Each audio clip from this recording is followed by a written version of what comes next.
Hello everyone, welcome to Den Haag, a city rich in Dutch history and culture. Today, we are visiting the Mauritshuis, once a residence tied to colonial wealth, now a world-renowned gallery showcasing masterpieces by Vermeer, Rembrandt and more. Just next door is the Binnenhof, the heart of Dutch politics for centuries. Let's dive in and uncover the stories behind these iconic landmarks.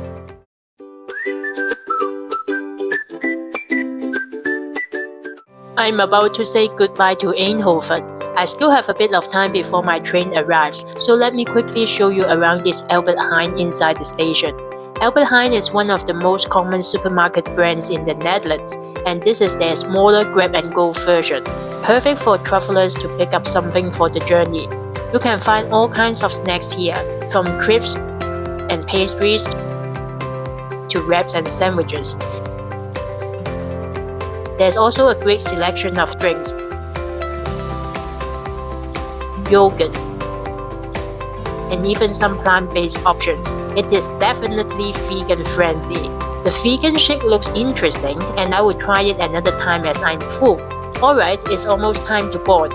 Next stop, Den Haag. See you there in about 90 minutes.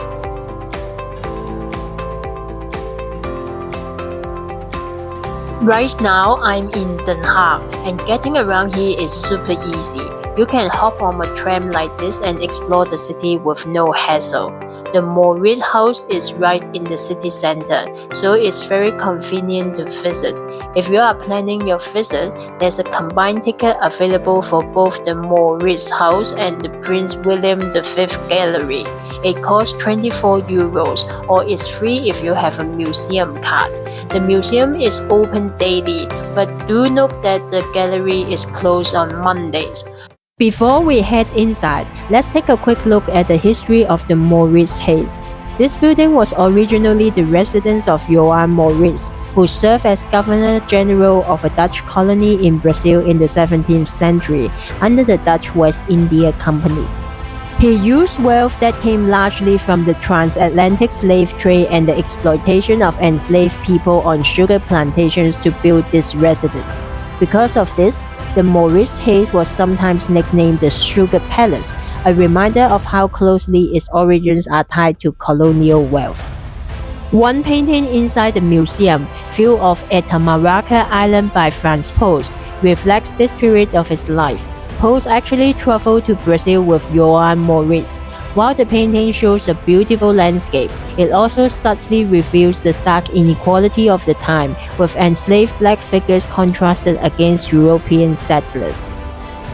Over time, the building's role began to change. It was later used to host guests of the States General. But in 1704, a fire caused by a drunken clerk severely damaged the building. It took about 10 years to restore it. Then in 1795, during the French Revolutionary Wars, French troops occupied the Netherlands and took Prince William V's art collection to Paris as spoils of war. The collection was eventually returned in 1815. Soon after, King William I established the Royal Picture Gallery to house these works. As the collection grew, it outgrew its original space, and the Mauritshuis was eventually chosen as its new home. And that's how this former residence became the museum we see today, now home to some of the most famous Dutch and Flemish paintings from the 17th century, attracting visitors from all over the world. Religious subjects dominated Flemish painting, made for worship and devotion. Artists used realistic details to make Bible stories feel personal. A prime example is Quentin Massey's Madonna and Child. Mary sits on a decorated throne with baby Jesus cuddling her neck. Elements like the apple, which according to popular belief symbolize the fall of man, brings the painting to life. Nearby is Jan Provok's triptych with the Virgin and Child, John the Evangelist, and Mary Magdalene. The center shows Mary and Jesus on a gold cushion against a Flemish townscape, a common blend of contemporary life and scripture. John the Evangelist and Mary Magdalene on the left and right of Mary are depicted as witnesses to Christ's life and redemption.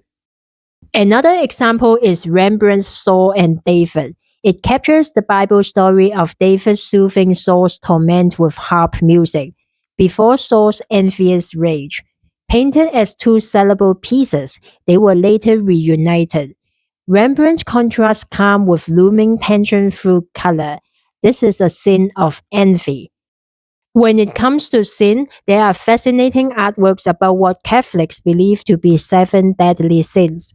The two paintings show vanity and lust, though the outcome of the character in the paintings look rather similar to me.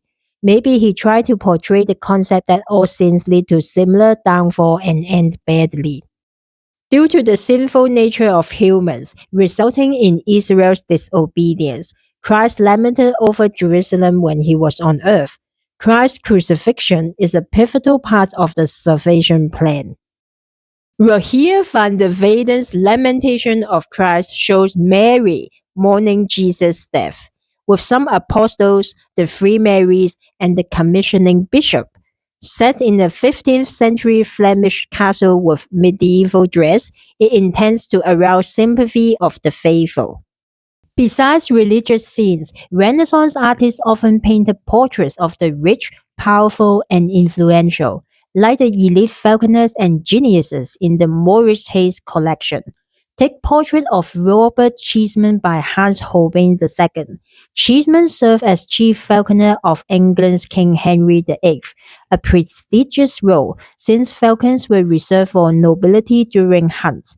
Holbein captures every detail: the leather gloves where the bird perches, the tiny bell on its feet, and the hood keeping it calm.